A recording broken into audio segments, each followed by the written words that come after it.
let's ask Congresswoman Luistro kung ano yung assessment niya na nangyayari sa House and what can we expect sa Senate once the plenary decides on the impeachment case. Sige po. Good morning. Good morning. Good morning. In response muna dun sa mga comments na airtight ang kaso and 99.9% ang conviction, tayo po ever since we're very much conservative, no? So I wish to invite the attention of the public to the fact that we have never seen the defense evidence, even the slightest way. This is for the reason that in the entire proceeding before the Justice Committee, the defense team never appeared, never availed of the opportunity, and never presented even a single evidence, no? So, of course, we have seen the evidence. They're strong enough for the purpose of determination of probable cause. Pero pagdating po sa trial, assuming that the committee report, the finding of probable cause will be affirmed by at least 1/3 of the members of the House, assuming only, pagdating po sa trial, I think it is important to see first the defense evidence, no? We've seen the prosecution's evidence, we've seen the complainant's evidence, but we need to see first the defense evidence for us to be able to assess kumusta ang strength ng evidence for purposes of conviction. Now, with regards to the current proceeding before the House of Representatives, alam po natin lahat na natapos na ang determination of probable cause ng Justice Committee. Na-approve na rin po ng Justice Committee ang committee report along with the resolution setting forth the articles of impeachment. As a matter of fact, we have transmitted already all these documents to the plenary. Now, we are anticipating that this coming Monday, we will be given the opportunity to defend the committee report, no? To defend the findings of probable cause, to defend the articles of impeachment. We will anticipate that there will be debate in as far as our findings of probable cause is concerned. Pwede rin natin i-anticipate the proceeding that we had in the Justice Committee might be questioned by some of the members of the House. But we will be responding to all the questions of the House members. What is important is for the Justice Committee to be able to sponsor, defend this committee report along with the resolution and the articles of impeachment. And after the debate, we can look forward to the plenary vote. The vote will be nominal. Ibig sabihin, tatawagin bawat miyembro ng House of Representatives to cast their vote whether the same is yes or no.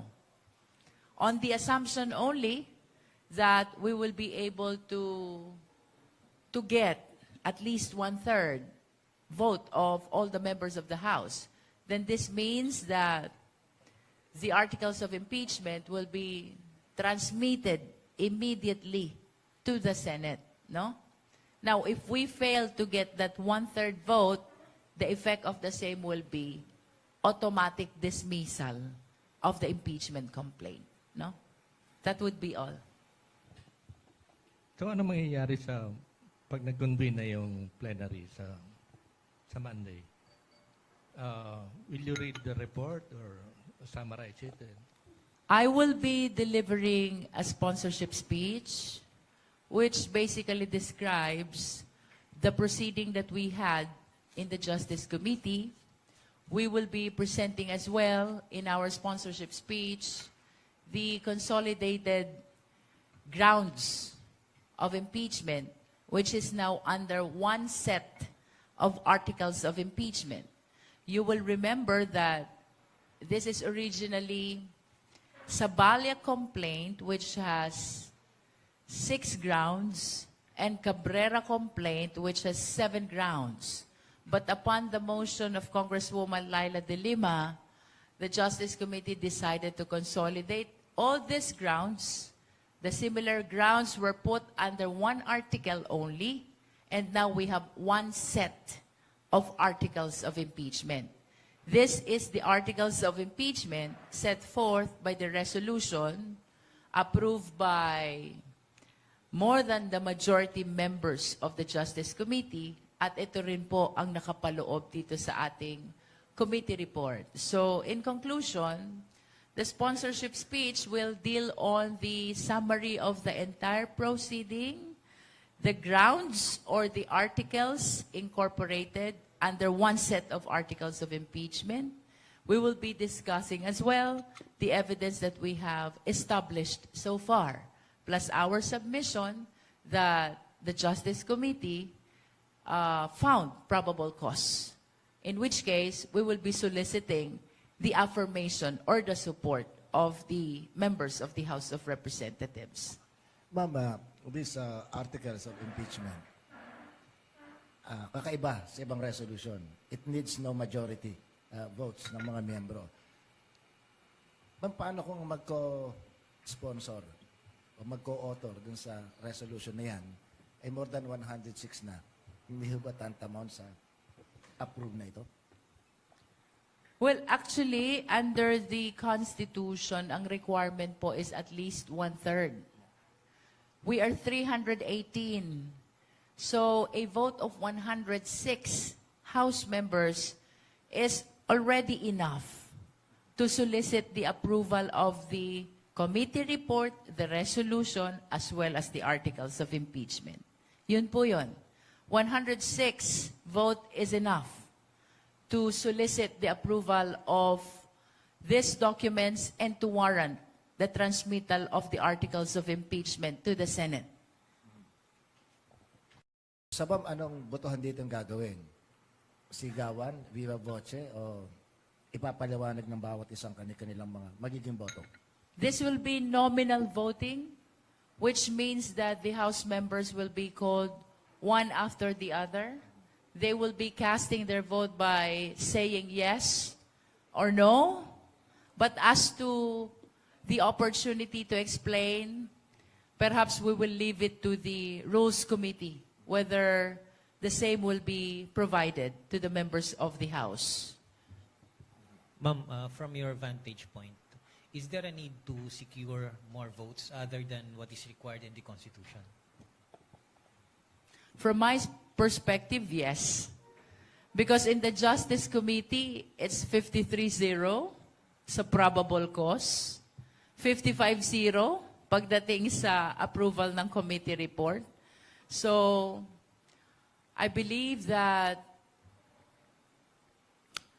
the House of Representatives should be able to show as well the unanimity of their position, the same way that the Justice Committee was able to show the same. What if, ma'am, you fail to, the leadership fails to secure the same number of votes garnered when the impeachment of the Vice President was first discussed at the plenary last year? Ang ibig bang sabihin nito, ma'am, that the support in the House has weakened?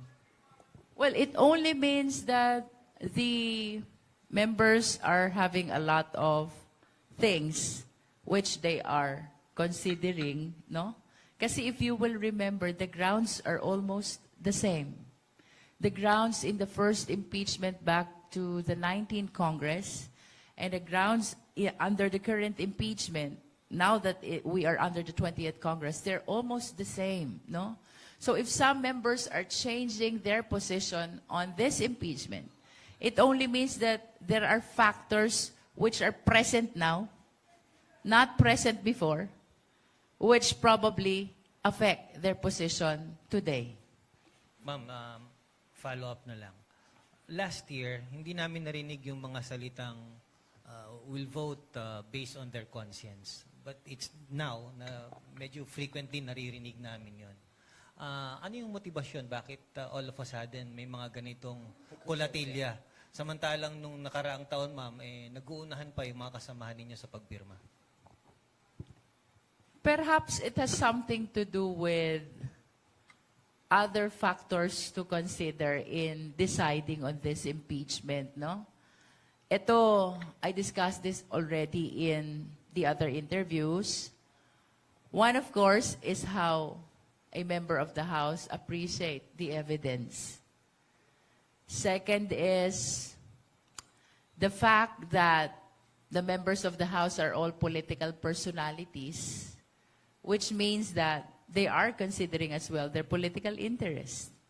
Third, the fact that the national election is already approaching.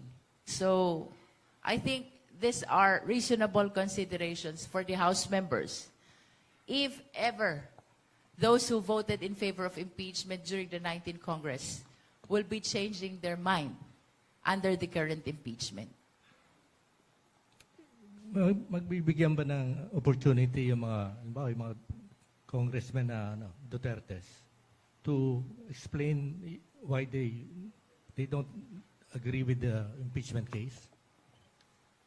Well, there will be debate after the sponsorship speech, and I think everybody will be given the opportunity to participate in the debate, no? I'm quite sure about that, the interpellation. But with respect to the explanation of vote, siguro i-consider din ng rules kung ilan ang House members who are interested to explain their vote. This is actually a privilege which is given to the House members, but of course, kino-consider din ilan ba ang gustong mag-explain ng kanilang position about the impeachment. Perhaps if they wish to participate, it's better to participate in the interpellations so that the Filipino people will hear their arguments, which the Justice Committee will definitely respond. Si Congressman Puno, nagsabi ka makailan na may mga pressure. Kaya sa kanyang estimate, 150 to 180 lamang ang maaaring pumirma para sa impeachment.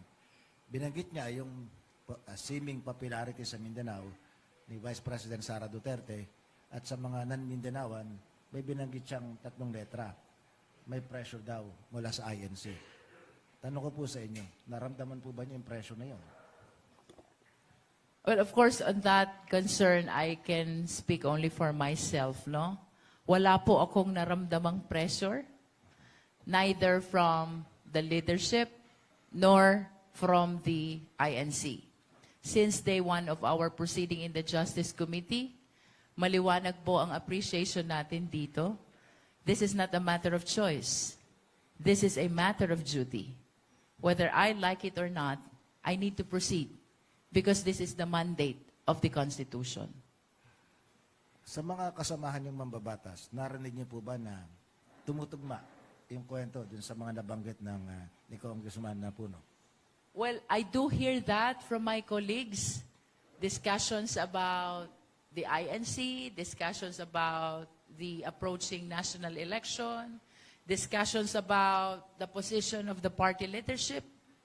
But nonetheless, in my humble submission, I think ultimately it will be the conscience of the members of the House which will prevail at the actual voting, no? After you have considered the evidence, after you have considered the party position, I think at the end of the day, ang dapat isipin, or sana ang isipin, will be for the best interest of the Philippine nation. Okay. Ma'am, ang naririnig natin, ang binabanggit na ehemplo, nung nakaraang eleksyon, may 2 congressist sa Maynila na muntik na pinatikim na ng 2 pressure na ito. Congressman Chua at saka si Congressman Benny Abante. Yun ho ba sa palagay nyo epektibong pressure o surmountable pressure para dun sa mga gustong pumirma sa impeachment? Perhaps it depends on the House member, no? If you are affected or perhaps threatened by maneuvering like what you witnessed to what happened to Congressman Joel Chua and Congressman Benny Abante, perhaps the House member will be affected, no? But if the appreciation about the constitutional duty is heavier, then the House member will be maintaining to consider what is best for the country and the Filipino people. Ma'am, yan ho bang dalawang pressure na yan, o pressures, ang pinag-ugatan kung bakit yung tanong ng kasama nating si Tenten, naririnig na ngayon yung salitang conscience vote? Well, I cannot speak for the House members, no? But ever since in the 19th Congress, I think that is a very reasonable thing to consider. Na you do not just consider the evidence, you do not just consider the party position, you must consider also what is being dictated by your conscience. And by conscience, it means what is morally right, what is best for the Filipino people, what is best for the welfare of our country. Okay. Ma'am, of course, sabi nga nila, yung politics ngayon almost exact science na. Namamap na kung sinong boboto kay ganon, kung saang geographic location, malakas ang ganito, ganong grupo. Ma'am, yung ba'y napag-usapan man lang ninyo ng mga kapartido ninyo, kagrupo ninyo mga kongresista, para ma-estimate ninyo kung ilan ang matitira sa mga bumoto at ilan ang madadagdag sa pwedeng mga bumoto? Are you talking about the voting in the plenary? Yes, ma'am. Well, hindi. Sapagkat ang focus po natin is only on the proceeding. As a matter of fact, I will be standing in the plenary, I think this coming Monday. But I never preempted as to who will be voting in favor of the impeachment and who will not be voting in favor of the impeachment. In other words, my focus only is to defend the findings of probable cause of the Justice Committee. As to who will be voting to affirm the same, we're leaving that up to the exclusive judgment of the members of the House of So, ma'am, you are Representatives. giving the reason, but you are not campaigning. No, I'm not campaigning. Sino magpe-preside sa session sa Monday? Let me just Speaker. clarify that. I'm not campaigning in the sense that I don't reach out to House members. I don't call them. I don't talk to them. But of course, the purpose of standing in the plenary this coming Monday is to defend the findings of the committee and to solicit the affirmation of the rest of the House members that the findings is correct, that the appreciation is correct, that this must be transmitted to the Senate for trial. But other than that, I do not resort to other means to be able to communicate to the House members. As a matter of fact, when I stand in the plenary this coming Monday, that will be the first time that I will be discussing it publicly to all the members of the House of Representatives. But will the plenary allow yung dissenting votes? Halimbawa, from members of the Duterte family na nasa Congress or yung mga young congressmen na tumitira sa Well, since this is a political exercise, of course we anticipate that there will be members of the House who are against the findings of the Justice Committee. So they will be making manifestations, they will be raising questions perhaps on constitutionality and the manner of appreciation of evidence. We anticipate all this. And I think that's part of due process so that there will be thorough deliberation before the voting on the approval of the committee report. Ma'am, gaano magiging lenient at maunawain yung liderato ng Kamara sakaling yung target natin na numero ay hindi ma-achieve? Magre-resulta ba ito dun sa posibleng rigudon sa membership at leadership ng mga major committees? Even speakership for that matter. I cannot speak for the leadership, no? Pero gaano ba ka-lenient ang leadership? Well, I think everybody understands naman that this is a political exercise.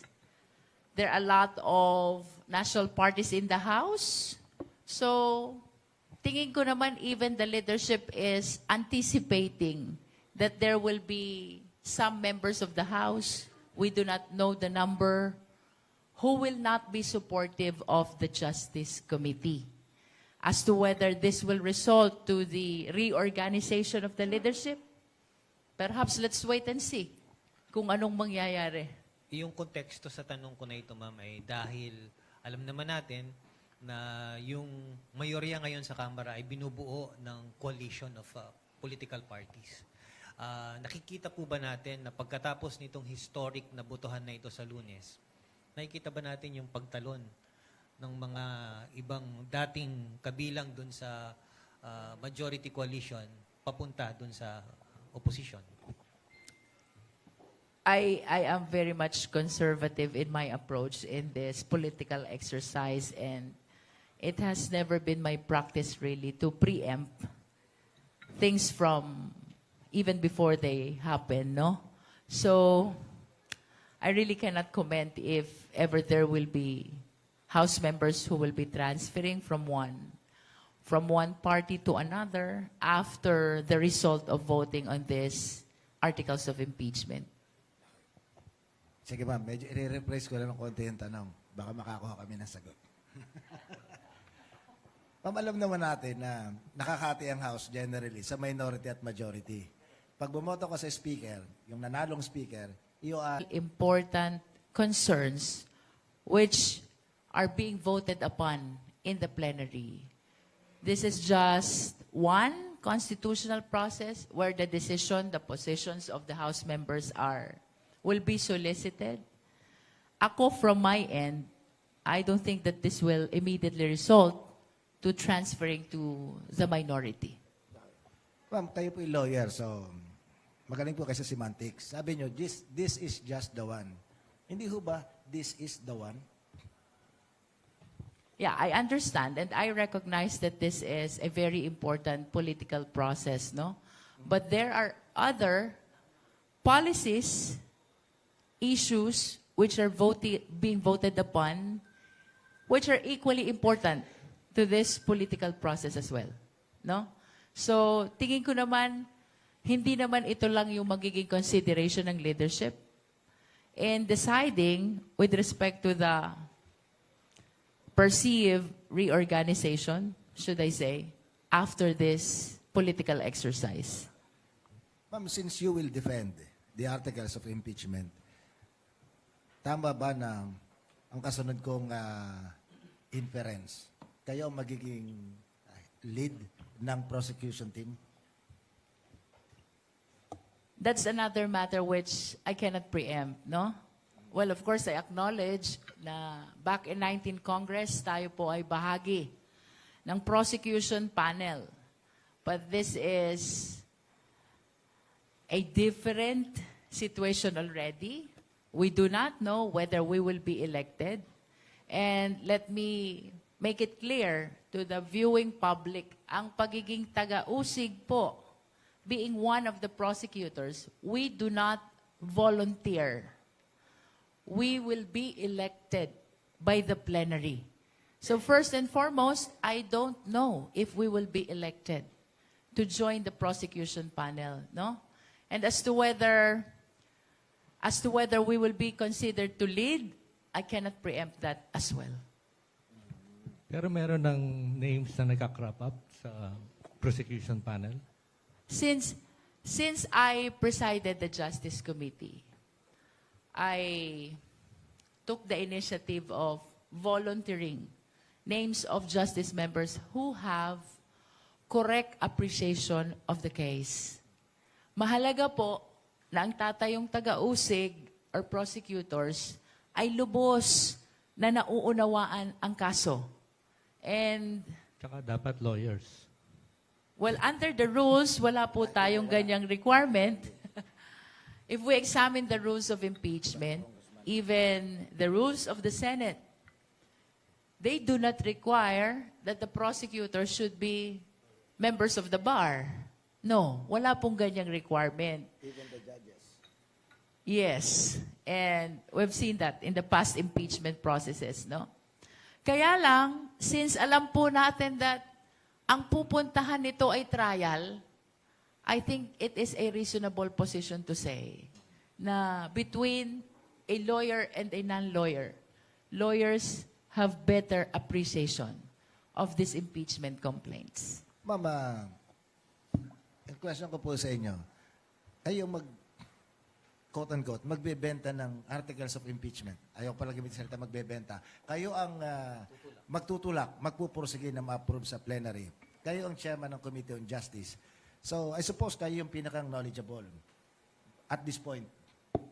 Hindi ba ma'am, pag nagtagumpay at binotohan ito ng nakararami o ng sapat na bilang, ang tagumpay dapat na doon sa trabaho ng ang pasasalamat nasa sa Committee on Justice. Pag hindi naman ito nakalusot sa plenaryo, liliman po ang bumoto o 55, ay sigurado po ako kayong sisisihin. So hindi ba ma'am, it goes without saying, dapat kayo na rin yung lead prosecutor? Let's leave it up to the plenary, no? And ako, confident po ako in my capacity as Justice Chair, napakahuhusay po ng taga-Justice Committee.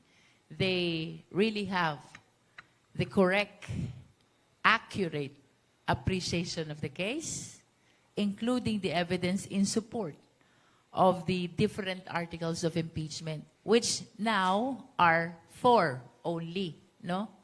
Confidential fund, unexplained wealth, bribery, threat.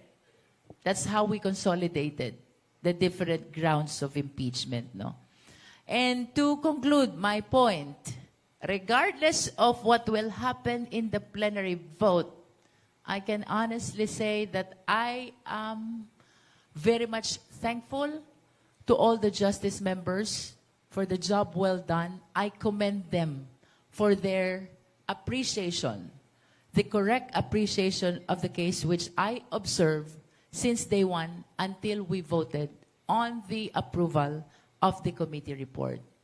Perhaps some may not be observing, ang chairman po ng Justice Committee ay never voted in the so many concerns that we voted on in the Justice Committee, no? I was just observing how the justice members vote. And indeed, I do commend them for their correct appreciation of everything that we resolve before the Justice Committee. Ang daming beses po nilang bumoto. One is on the form, next is on substance, third is on the ground, and fourth is on probable cause. And I really commend how they appreciated both the arguments and the evidence which guided them in voting on these 4 important questions before the Justice Committee. Ano yung magiging role ng private prosecutors as compared to yung prosecutors ng Justice Committee? Well, just on the assumption na makalusot po ito sa plenary, no? Because this is my first time also to participate in an impeachment, if ever, in the trial. Ang nakikita ko po sa ordinary criminal case hearing, the private prosecutor must always be under the control and supervision of the public prosecutor, which means that the public prosecutors should always be the lead, and the private prosecutors can assist. We checked also what happened during the Corona impeachment. Ang sabi ni then presiding officer, JPE, Juan Ponce Enrile, yung mga parliamentary concerns must be done by the public prosecutors. But the private prosecutors can participate both in the direct and in the cross-examination. Ma'am, yung Senado, for lack of better term, ay kilalang kuta ng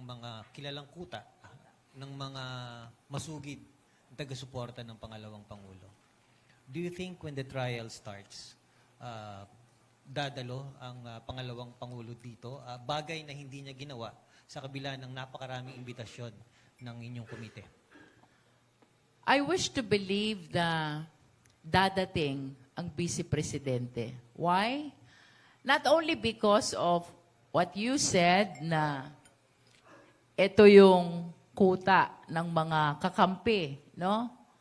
But because this is her last opportunity to present her evidence.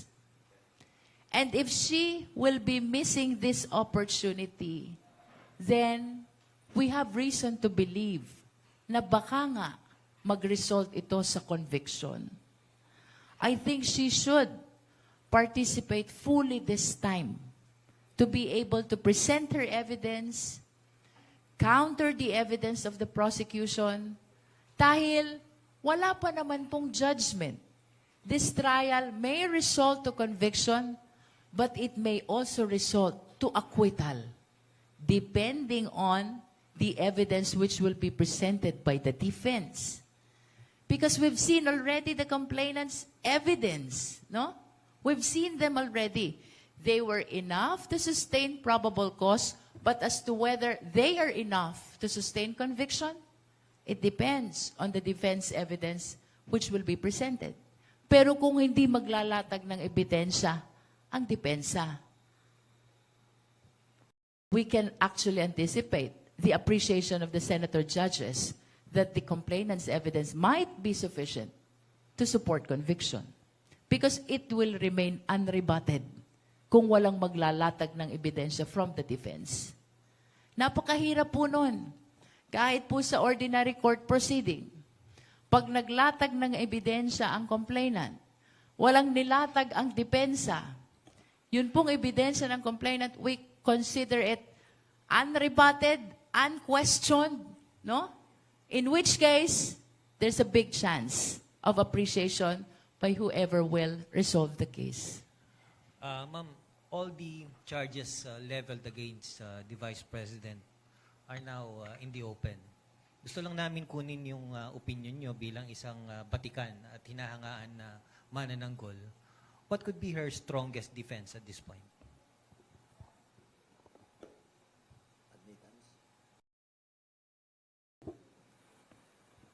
Mas maganda siguro sa depensa itanong yan. To be very honest with you, I'm totally clueless. And even if I put myself in the shoes of the defense, I would really find it very difficult how to establish my defense. Having seen the evidence presented by the complainant already, most especially the AMLAC report vis-a-vis the SALN.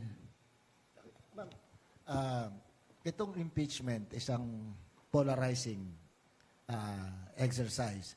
Pero even before this impeachment proceedings, polarized na ang ating lipunan eh. Polarized din yung Senado. Nabanggit niyo yung corona trial, ganun din naman ng panahon ng corona trial eh. Polarized na ang Senate, polarized ang lipunan for or kontra corona. Pero yung boto, tatatlo ang natira for corona. Ang tanong ko sa inyo, ma'am, yung ganun bang sitwasyon ay pwedeng mangyari muli? Well, ang daming factors which can actually change the position of the senator judges, no? Well, in fact, medyo unfair nga na parang piniprejudge na natin yung position ng mga senator judges. As you can see, none of them is commenting on the merits of the impeachment complaint, on the articles of impeachment rather, because they are very much conscious that as senator judges, they need to be impartial, they need to be independent.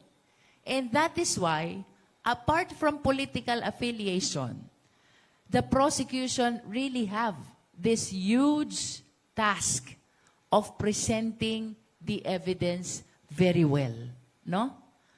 Because even if your political affiliation is with the vice president, if the evidence is so overwhelming that even the general public is already supportive of conviction, how can an ally of the vice president vote against conviction? If it is seen by the general public, it might cause his own political interest. That's why evidence is very important. Alam po natin na merong existing political affiliation ang ating mga senador. But I am confident that they will be very, very cautious in casting their vote, in deciding on the impeachment, depending on the strength of the evidence which will be presented. Because at the end of the day, sila kasama sa huhusgahan. If they vote against the evidence, and the evidence is so overwhelming, it might cost their political interest. So, ma'am, we are hoping for enlightened self-interest ng mga senator judges. I think so. I think so. Just like the members of the House, no? That's how I appreciate it, no? Co-consider nila yung evidence, co-consider nila yung political affiliation, but at the end of the day, ang mananaig sa kanila, the best interest of the Filipino people. Which means that kung ano ang matimbang sa sambayan ng Pilipino, I think they will go for that. Kung magkaroon na unexpected turn of events, na merong mag-move sa ilang senators na stop yung trial, what can they do? Dapat may basis. Run to the Supreme Court, gano'n? Well, we do not want to anticipate a situation na just because of political affiliation, they will be moving to stop the impeachment trial. They will be moving not to convene the impeachment court. Dapat may basis. As a matter of fact, we should remember there are, I think, 4 petitions pending before the Supreme Court. All of them are questioning the constitutionality of the proceeding before the House. But to this date, wala naman pong TRO. Wala naman pong injunction. Which means so far, they have not seen any violation of the rules, the Constitution, and the decisions of the Supreme Court in as far as impeachment process is concerned. No? So I hope that the senators will be mindful of the importance of this political exercise. As a matter of fact, there's a specific article in the Constitution dedicated for impeachment. So, the decision of whether to stop or not should not be based solely on political affiliation. Let the people hear. Ano bang dahilan? Bakit gusto mo itong ipatigil? May question ka ba ng unconstitutionality? Are you mindful that there are petitions already pending before the Supreme Court?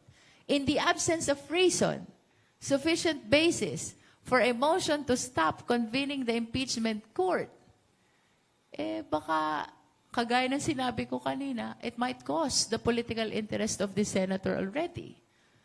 Because I think survey now about having the impeachment trial is very much in favor of proceeding to Senate for trial. Which means, ang gusto ng Pilipinong nakararami ay magkaroon ng tamang paglilitis dito sa impeachment na ito. Ma'am, help us understand more. Kasi may nagsasabing ang Supreme Court daw masyadong overreaching overacting nga, sabi ng mga non-lawyers. Ang tanong ko po sa inyo, ano ho ba talaga yung ibig sabihin ng three co-equal branches ng ating government? Kung ang Supreme Court ay aakto ng ganun, pinasukan yung usapin ng impeachment, pinatigil ang impeachment, eh mukhang the gods of Padre Faura must be that supreme. Yung courtesy naman, kung nakabati lang po sa courtesy yung pagiging co-equal, yung budget ng Supreme Court, kahit alam niyo may 20% dyan, bakante yung mga pwesto. And yet, hindi nyo iniisa-isa kung magkano talagang ginagasto sa sweldo. At the end of the fiscal year, dinedeklarang savings, tapos pinaghahati-hatian bilang bonus. Pero hindi ini-scrutinize ng mga kongresistang budget ng Supreme Court in the name of respect and being co-equal. Pero parang yata nare-reciprocate yung equal respect na binabagay. So, ang tanong ko po sa inyo, ano ba talaga pinagbabatayan para maging co-equal? Kasi kung pahintuin ng Supreme Court yan, anong gagawin? Sabi ni Senator Tito Soto, trabaho namin to eh. Imagine yung Senate President, pinagpapaliwanag ng Supreme Court doon sa kanyang comment na ginawa niya bilang Senate President at bilang Senador. Ma'am, your explanation please. Well, of course, we adhere to the principle of separation of power na ang executive ang tagapagpatupad, ang legislative ang tagagawa ng batas, ang legislative din ang taga-dinig ng impeachment process na ito. Initiation belongs to the lower house. Trial and judgment belongs to the Senate. At ang hudikatura naman, ang taga-interpret at resolve ng lahat ng mga issues concerning our existing laws, no?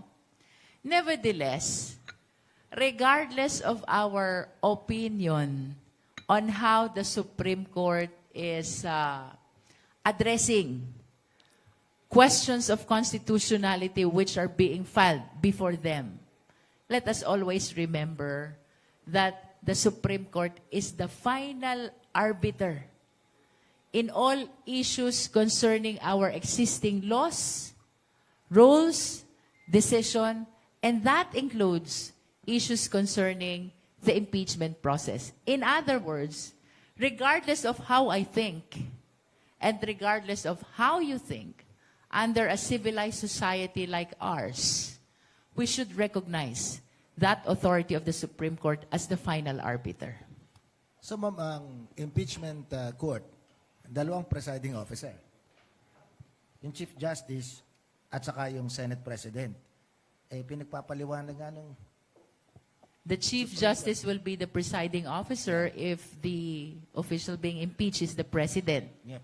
But this time, Senate President lang. the Senate President will preside because the impeachable official concerned is the Vice President. So ma'am, may chance bang mangyari yung sinabi ng isang senador, Robin Padilla, sabi nga, tungkulin daw nila sa minorya na umopose, kaya nga the opposition eh. Exactly, yun ang kanyang words na ginamit. Pwede bang mangyari yun na magbotohan yung mga senador? Ayaw namin ng impeachment. Mas marami kaming umaayaw. Pwede bang mangyari yun? So we respect Senator Robin Padilla, no? But in the absence of reason, of basis, why the impeachment court should not be convened, I think it will be very difficult to understand why they will move not to convene. Dapat ilatag muna nila ano bang dahilan. Eh, kung ang Supreme Court nga, to this date, they're not issuing TRO, they're not issuing an injunction, he should give us opportunity to hear first. Ano bang dahilan nyo why you are against convening the impeachment court? Because his reason, na just because they are opposition, they will be going against convening the impeachment court or going against the impeachment. That's very difficult to understand. This is a political exercise. What is at stake is the best interest of the sovereign Filipino people. Medyo hindi ko narinig yung isang word na binanggit nyo. Ano binanggit nyo? We expect o we respect? Yung paliwanag ni Robin. I respect Senator Robin, but his statement is quite difficult to understand in the absence of reason or basis why we should not proceed to convening the impeachment court. Last week, sabi nung isang lawyer na resource person natin, he does not expect Sara Duterte to appear before the Senate. What do you think? Yeah. Ako, I do not want to preempt whether she will appear or not. But if I were in her shoes, I will appear because this is my last opportunity to present my case. If I miss this opportunity, then I should anticipate the possibility of losing this case. Or in other words, receiving a judgment of conviction. Sino ba harap sa na lawyers ni Sara?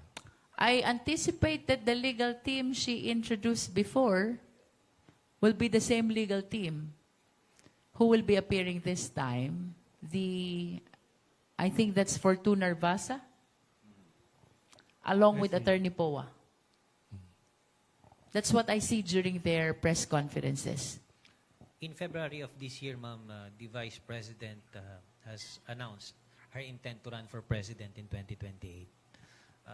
Knowing fully yung nitty-gritty at nung kasong ito na kinakaharap niya, how will this impact her chances, ma'am, from your vantage point again? Well, ako po naniniwala na malaki ang epekto nitong impeachment trial na ito on the possibility of the president, of the vice president, being elected in 2028. I think the issue now is whether she will be elected or not, because the fact of running has been pronounced already by her, no?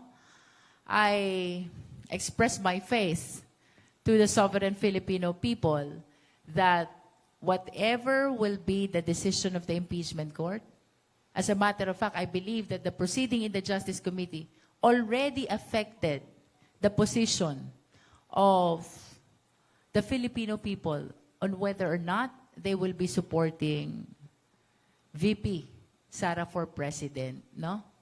Yes, she has pronounced already her intention to run, but this is only my humble opinion that the proceeding before the Justice Committee, the evidence that they saw during the proceeding, what will happen in the plenary on Monday, and what will happen in the trial, even without conviction.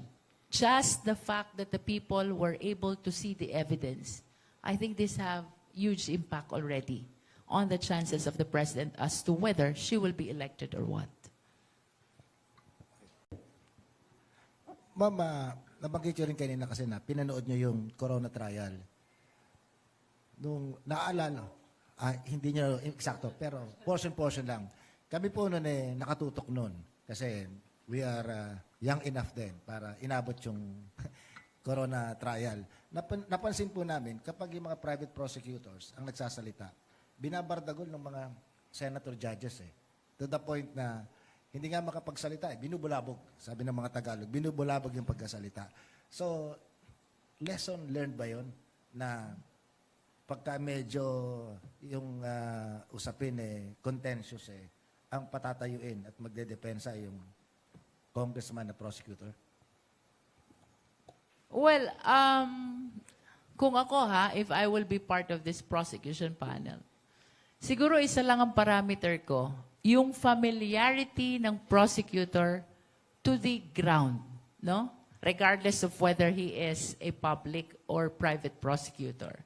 And to your observation about Bardagulan, I think if that happens, with courtesy, I will be manifesting my observation that the questions being raised are no longer relevant to the impeachment case.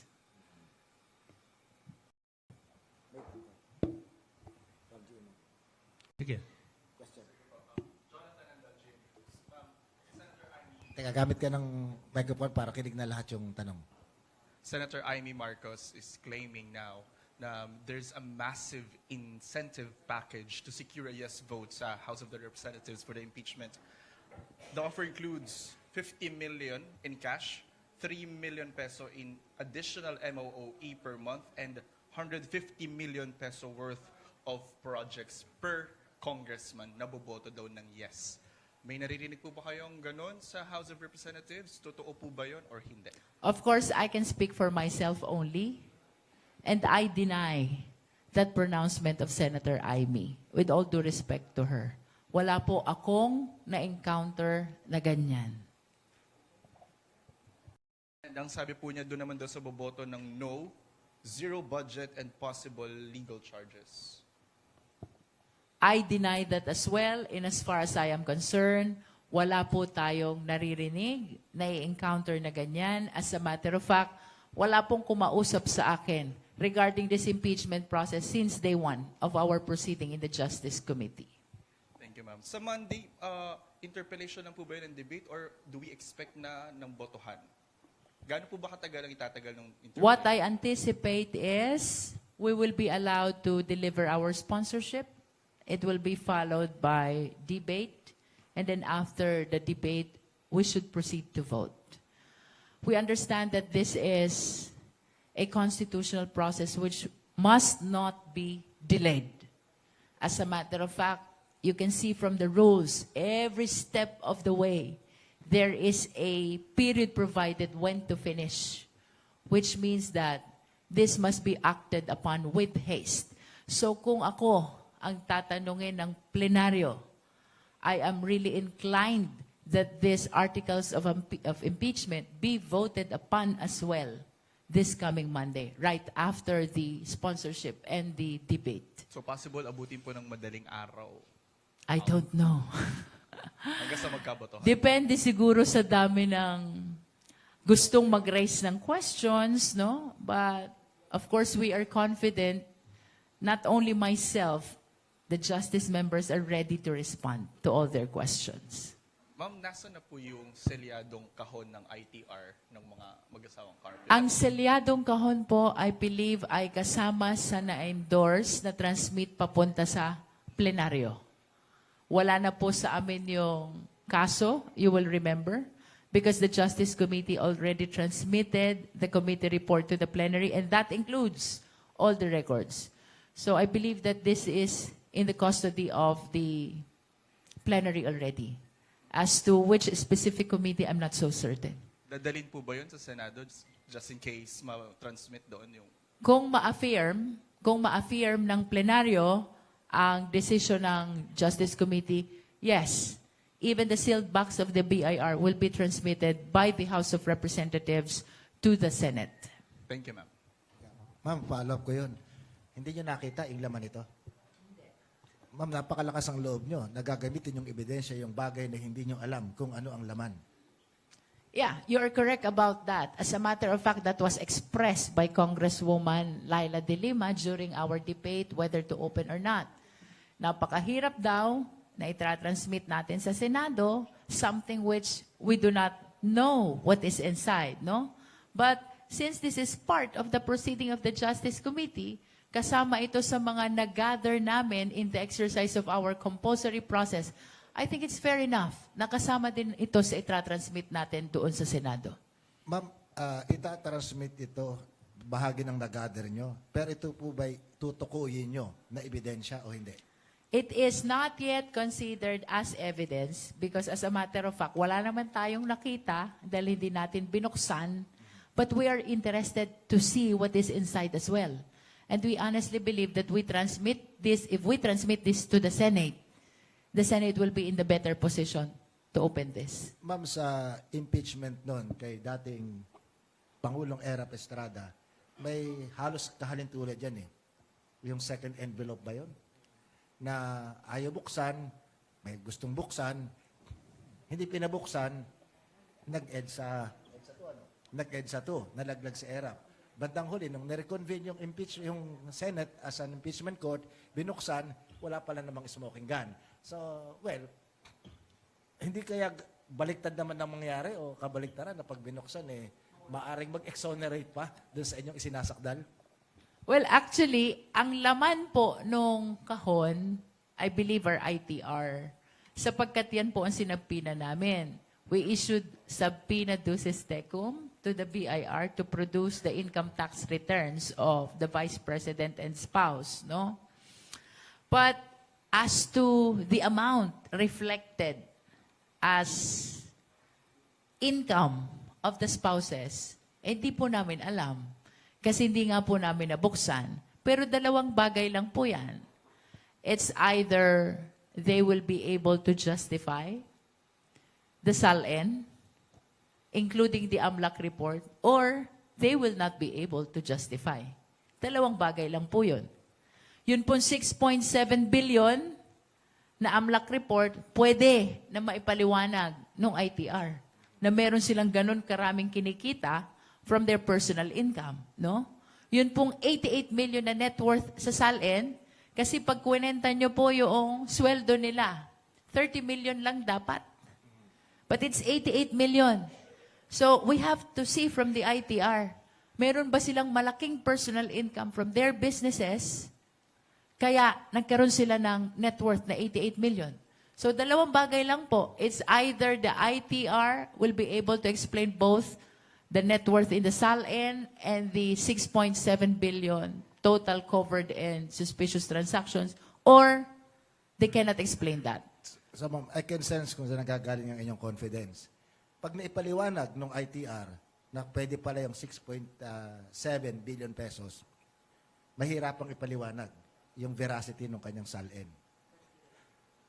Pag tumugma doon sa kanyang SALN, yung kanyang ITR, mahirapang ipaliwanag yung report ng AMLAC. I agree to that because the SALN and the AMLAC report are contradictory. No? So if the ITR will be able to explain the SALN, definitely it cannot explain the AMLAC report. So, But if it can explain the AMLAC report, definitely it will not be able to explain the SALN. damn if you close, damn if you open. Either way, a lot of things need to be explained. Ma'am, you've been presiding the Justice Committee for a couple of months now. Can you walk us through the experience, good or bad? Well, it was indeed challenging considering the number of petitions already pending before the Supreme Court. Naghihiring kami, tapos at the back of our mind, there's always the possibility that we will be stopped by the Supreme Court, no? So, for us in the justice members, isa lamang po ang tinutukan namin doon. Make it sure that we follow the letters of the rules of impeachment, the Constitution, and the decisions of the Supreme Court, no? Halos ginawa po naming Biblia yan, just to make sure that we do not deviate from the rules of the Supreme Court. Because, of course, bagaman nagkakaroon ng debate sa Justice Committee, like in the opening of the box, anong sabi ng mga congressman? This is a constitutional mandate. Impeachment should be considered as an exception to all those confidentiality, no? Pero nanaig po na wag buksan. Why? Because we are conscious that we owe as well to the Filipino people to be able to continue this impeachment process. And if this will be transmitted for trial, to be able to reach the finish line, whether she will be convicted or acquitted, no? Palagi pong nagkakaroon ng debate why we are compromising the authority that is exclusive to the House of Representatives. Palagi po yan ang tinatanong ng justice members sa akin as Justice Chair. Why are we not asserting our exclusive authority? At isa lamang po ang sinasagot ko sa kanila. Utang din natin sa taong bayan na magtuloy-tuloy ang prosesong ito at makarating tayo sa dulo and finally marinig natin kung may pananagutan ba o wala ang ating Vice Presidente. If we become very aggressive in exercising our power without considering the possibility that a TRO might be issued, we will not be able to see anymore the conclusion of this case. And we owe this to the Filipino people. They need to see whether or not the Vice President is guilty or otherwise.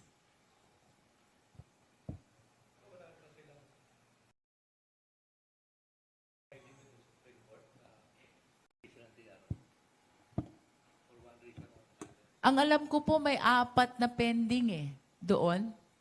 questioning the constitutionality of the proceeding before the Justice Committee, questioning the issuance of subpoena, alleging that this is a fishing expedition, no?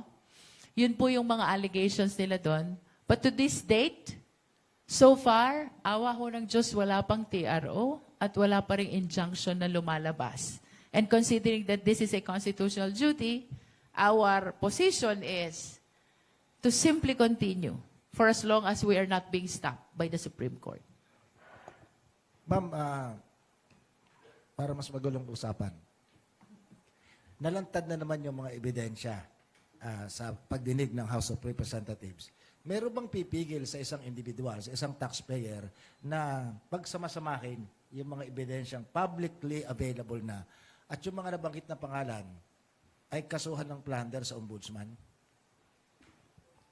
Well, we cannot stop anyone who wishes to pursue a criminal case of plunder before the ombudsman, no?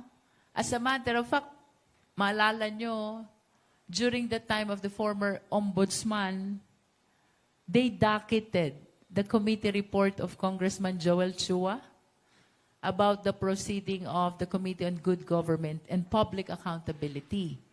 And I remember, there are recommendations in the committee report about the filing of criminal cases. So, this is also my question as to the status of this committee report, considering that the same has been docketed, which means kaso siya. It was treated as a case by the former ombudsman. Tanong ko din po iyon, ano na ho kaya ang status ng committee report na dinakit at kinonsider na reklamong kriminal ng dating ombudsman? Actually, it's not only a criminal case, but an admin case as well. And I understand that the same is not only against the Vice President, it includes even the officials of the OVP and DepEd, most especially the Special Disbursing Officer, the SDOs.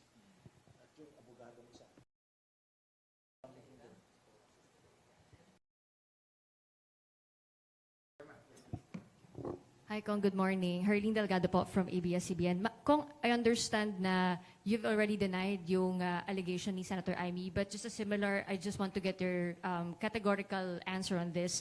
Natanong si VP Sara Duterte yesterday kung ano yung reaction niya dun sa reported enough votes sa plenary for her impeachment, and she said, so madami ang pumipera gamit ang pangalan ko, sana maambunan ang mga constituents nila ng mga pera sa kanilang bulsa o maleta.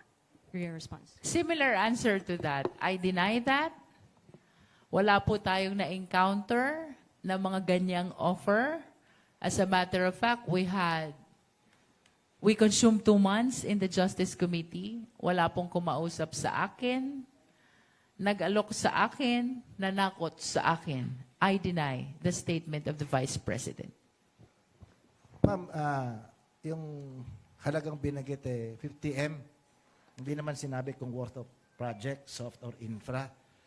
Pero 50M po yun, ang binanggit ni Senadora Amy. Ang tanong ko po sa inyo, hindi po ba kayo na-insulto? Kasi may vlogger na nakakahingi ng 75M eh. 300 pala in total. Ako kasi, I do not pay attention, so much attention on that, no? Tayo po'y nagfo-focus lamang sa ating trabaho, no? The task of defending the committee report before the plenary is really tough. So instead of focusing on the baseless statements of the people around, I would rather focus on how am I going to deliver my report to the plenary. Sorry, i-correct ko lang. Not 50M's, 5 million lang pala in cash. Ang sinasabi niyang ino-offer ni Senator Amy. Ang sabi ni Senator Amy na ino-offer, 5 million in cash, 3 million additional MOE per month, and 150M yung projects ang ino-offer. Sorry. Just for the record, similarly, I deny that statement. Ma'am, for my last question. Sa mga kasong ganito bilang abogado, you hope for the best result, di po ba? Pero pinaghahandaan nyo rin na on the contrary yung lalabas na resulta. But sa kasong ito na lubhang sensitibo, kung sakasakaling ma-acquit ang pangalawang Pangulo, anong pakahulugan nito dun sa mekanismo ng impeachment? Well, I am very much positive with what is happening. The fact that the impeachment process is proceeding, it means na we are observing the mandate of transparency and accountability. And of course, we are submitted that in all cases, it's not always conviction. There is an option or a judgment of acquittal as well, no? So we're open to that. After the judgment of the impeachment court, whether it is conviction or acquittal, we will simply move forward as members of the House to continuing our duty in the Congress and serving our constituents in our respective district. No? Again, ang appreciation po namin dito, duty eh. This is not a choice. Kasi kung kami ho ang tatanungin, ay baka ho, mas maiging kami nandun sa aming mga distrito at pinaglilingkuran ng aming constituents. But of course, this is a constitutional duty and we understand that. There is no option not to proceed. The only option is to proceed because that is the mandate of the Constitution, which represents the voice of the sovereign Filipino people. Wala hong option to decline eh. The only option is to continue for as long as the evidence is there. Ngayon, on the assumption po na i-approve ng plenaryo ang committee report, pagdating po namin sa trial, our mandate is to prosecute. Present the evidence of the House of Representatives. Now, if upon presentation of the defense's evidence, lalabas na mas malakas yung ebidensya nila, and on the assumption lang po, ang maging desisyon ng impeachment court is acquittal, we will accept that and move forward. What is important, we were able to deliver the accountability mechanism which is very much protected in our democratic system of government. Tayo po'y nasa ilalim ng demokrasya at pananagutan po natin sa taong bayan na magpaliwanag kung mayroong aligasyon ng katiwalian. Hindi po pwede nawalaan na lang. That's what accountability mechanism is all about. Kapag may aligasyon ng katiwalian, dapat ang taong gobyerno nagpapaliwanag, humaharap sa taong bayan. Ang mahalaga po sa amin, sa Justice Committee, is to be able to push through this accountability mechanism. Yun pong desisyon ng impeachment court, so long as it will be anchored on the evidence, we are prepared to accept whether the same is conviction or acquittal, so long as it is very much supported by evidence.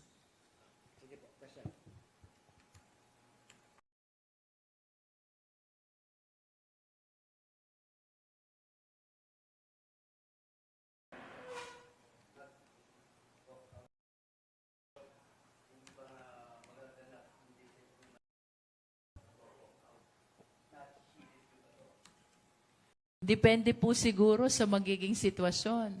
So long as the proceeding is relevant to the impeachment process, so long as everybody is following the rules, so long as there is basis for every decision of the impeachment court, I do not see that the public prosecutors will be doing the same thing. Mas gusto po namin, sir, na makarating ito hanggang dulo, so that the people will understand the decision of the senator judges.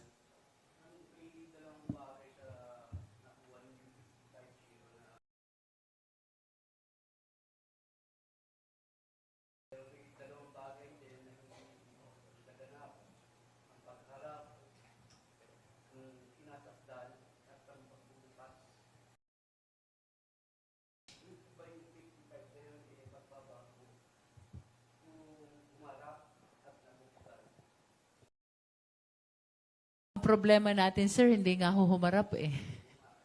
And then the majority of the justice members decided not to open. And that is why I am looking forward na sana sa impeachment court, humarap siya. Because even the public prosecutors are interested to see her defense. And we will leave it up to the senator judges whether they will open or not the PIR box.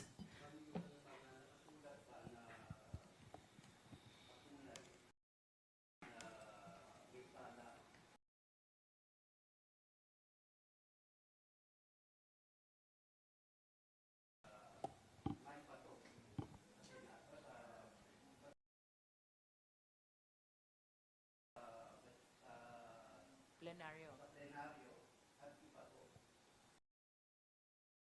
Again, yun pong naging huling boto natin sa Justice Committee. It is only on the determination of probable cause. And by probable cause, it was explained in the past impeachment processes.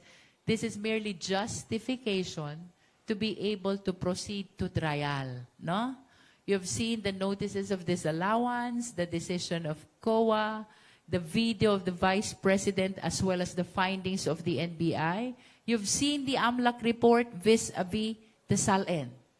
Always remember, all of this are unrebutted.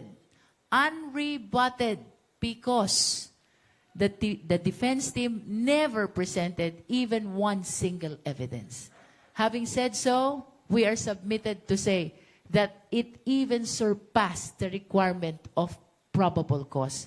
Enough for the Justice Committee to transmit it to the plenary and, with all due respect to the House members, enough for the plenary to transmit it to the Senate. Okay, ma'am. Sa political side, kasi sabi nga nila, impeachment naman it is also a political trial, political exercise. Ma'am, meron akong naririnig na nagsasabi na mahirap daw tumaya ang isang kongresista, maliban doon sa pressure ng dalawang grupong nabanggit na pag-usapan kanina. Kasi pag ikaw ay bumoto na for impeachment, kay congressman ka o senador, pabor sa impeachment, ang tingin sa'yo, ikaw ay anti-Sara. Kilala kung what you are against. Pero kung bumoto ka rin ng against sa Sara, hindi alam kung saan ka for, kung anong pabor. Hindi maliwanag kung ikaw ay pabor kay BBM o pabor kay ano. Kasi walang maliwanag kung sino yung alternative. Kaya ang seemingly, politically, ang mas may solidong foundation na tinatayuan ay si Sara. Ma'am, anong masasabi niyo sa ganitong political quibblings? I think this is not about whether you are pro-VP or anti-VP. That is not the question in the impeachment process.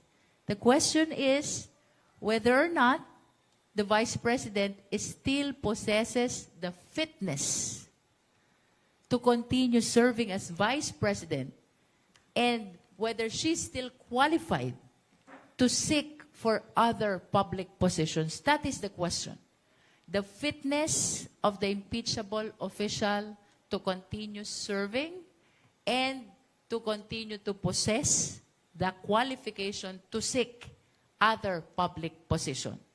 This is not about whether or not we are pro-VP or pro-administration or pro-whoever are as well seeking to run for president, no? Ang question po dito, maliwanag. The fitness of the Vice President to continue serving as such and the qualifications she possesses to be able to run to other public offices.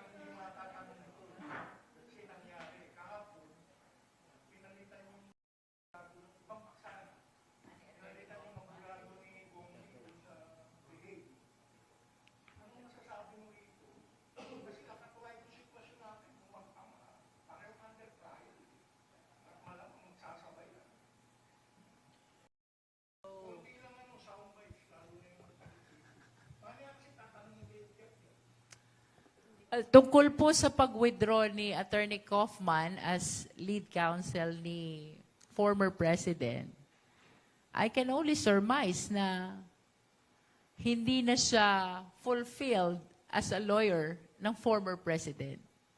And the decision came from Attorney Kaufman, not from the Duterte family. We've heard it, siya yung nag-withdraw. No? So, in plain view, ang interpretation ko lang po dyan, hindi na siya fulfilled, standing as the lead counsel of the former president. Perhaps the reason is, sa dami po ng attempts nila to question the jurisdiction of the International Criminal Court, eh palagi naman po itong nadi-deny. Ma'am, ano yun? White flag raising? I don't know really how you are going to interpret that.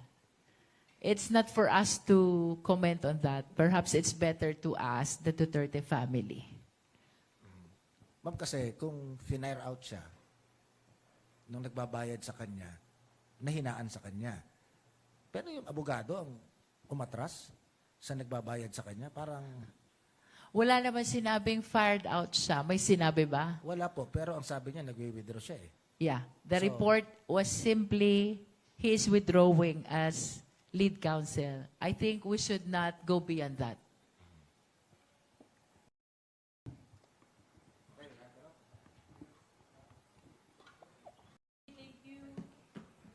Okay. On that note, we'd like to conclude this Saturday News Forum's episode for today.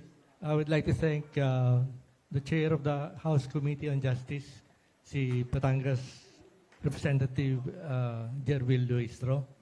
At maraming salamat sa media na nagko-cover sa atin.